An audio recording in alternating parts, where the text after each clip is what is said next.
Welcome to our channel. Today we how to create an MVP using Carrd and Zapier, quick tutorial step by step clearly. To create a minimum viable product, or MVP, using Carrd and Zapier, start by setting up your Carrd account. Log in or sign up at carrd.co. Choose a template that fits your project idea. Customize the template to reflect your brand or concept. Add essential sections like a homepage, about page, and contact form. Use clear and compelling copy to communicate your value proposition. Next, integrate a form to collect user information, like emails.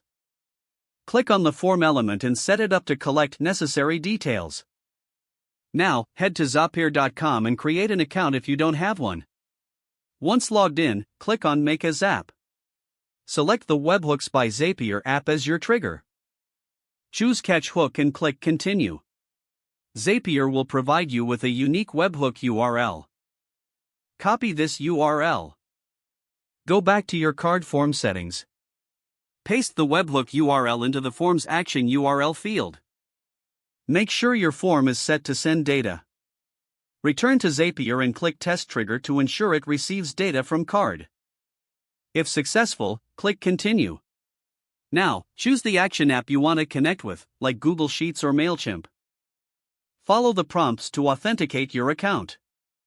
Map the form fields from Carrd to the fields in your chosen app. Test the action step to ensure everything works smoothly. If the test is successful, click Turn on Zap. Now your Carrd MVP is built and ready to collect user data automatically. Visit your Carrd site to ensure everything is functioning as expected. Engage with your audience and collect feedback to iterate on your MVP.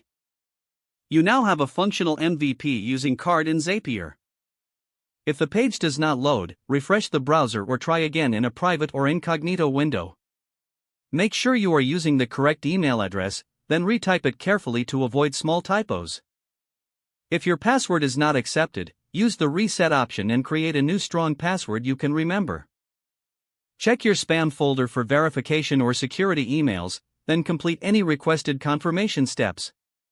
Don't forget to like this video and subscribe to our channel for more step-by-step tech guides.